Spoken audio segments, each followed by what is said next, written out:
Welcome back. All our top stories can be found on our website, channelstv.com, and on youtube.com/channelsweb.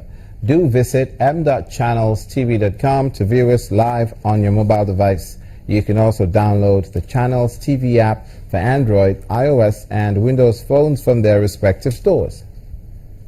We'd also like to encourage you to use the Eyewitness feature in the Channels TV app. If you have pictures or videos you'd like to share with us, tap the application on your device, swipe to reveal the Eyewitness menu, and follow the instructions. To the southeast now, where the Imo State government has handed over the resin paint premises to a Chinese company for the production of electronics, prepaid meters, cables, and electric material. Governor Okorocha believes that the Chinese company will provide more job opportunities for the youth in the state and also boost the economy. You must protect this property and give the investors the greatest support. This place will employ thousands of people, directly and indirectly: distributors, cleaners, security, manufacturers, attendants, transporters. There will be so many people here, and he has assured me that before the end of this year, this factory, I will be back here to commission this factory. And I will ensure that the President and Commander-in-Chief, President Mohamed Buhari, will come here personally to commission this project, because this is a very big capital-intensive project. So this company now will use these premises to manufacture these items, and I want to assure you we will support you. Mr. Okorocha, Governor, Imo State. To Akwa Ibom State now, where Governor Udom Manuel has promised that his administration will give maximum support to interested foreign investors. The governor made the pledge during the visit of the Consul General of the U.S., John Bray, and his team to the government house in Uyo.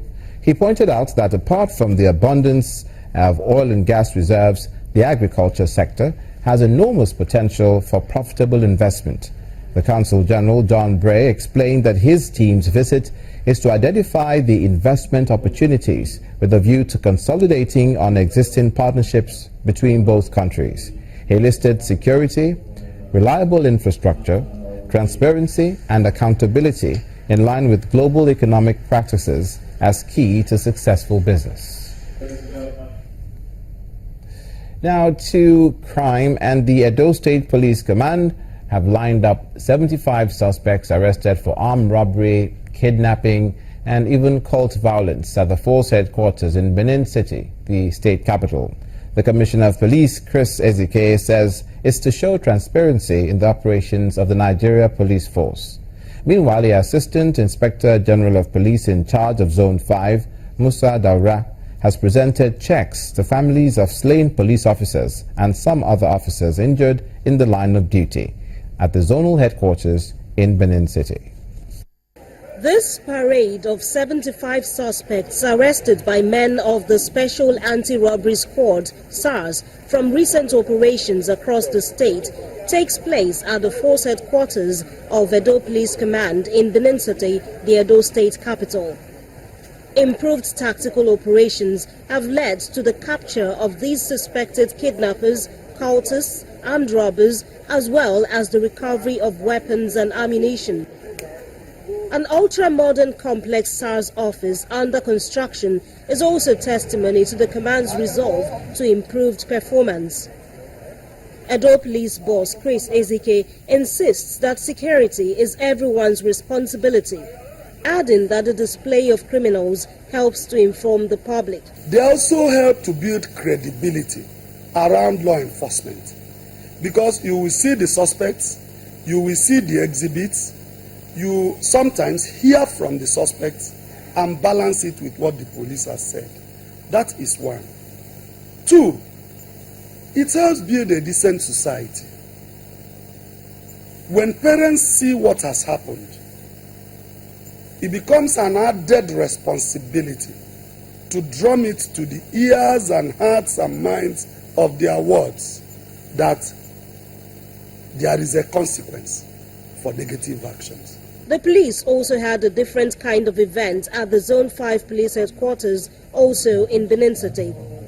Here, Assistant Inspector General of Police in charge of Zone 5, Musa Dora, presents checks to families of officers killed and those injured while performing their duty.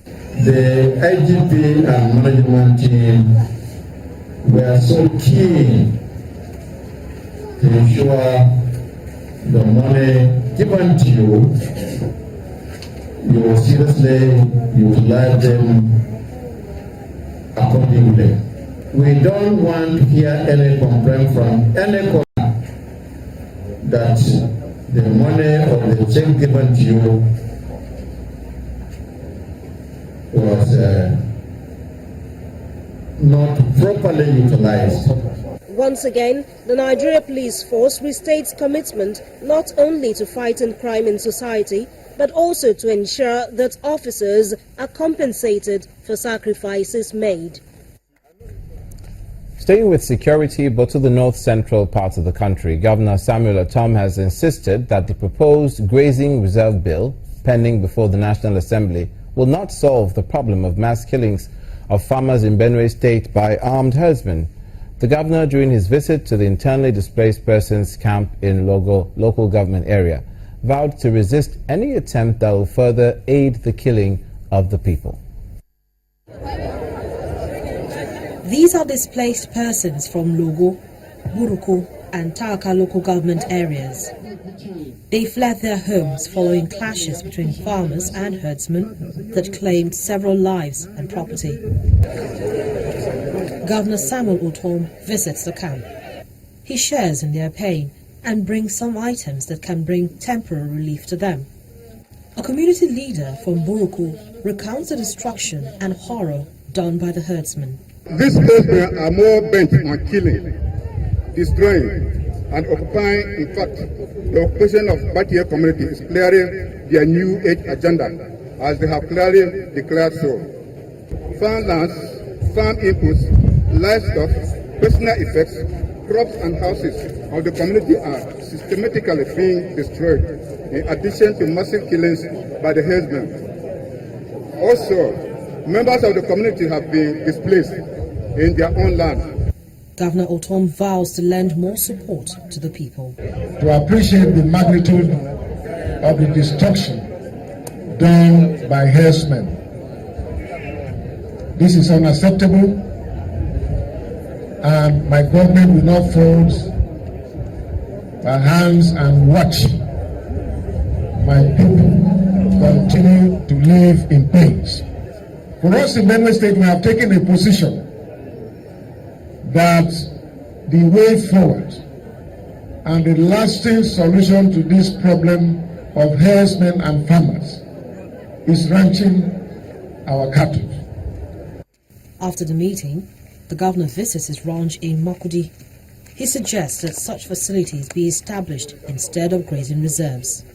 I have always said the herdsmen, they need an orientation that would tell them that in the 21st century, there is no way we'll be going about with cattle in that manner, because the land is no longer there. Human activities have increased. In the 50s, when cattle routes were carved, we were only less than 40 million people. For now, the activities of the herdsmen may have been checked by the presence of the military in Agatu local government.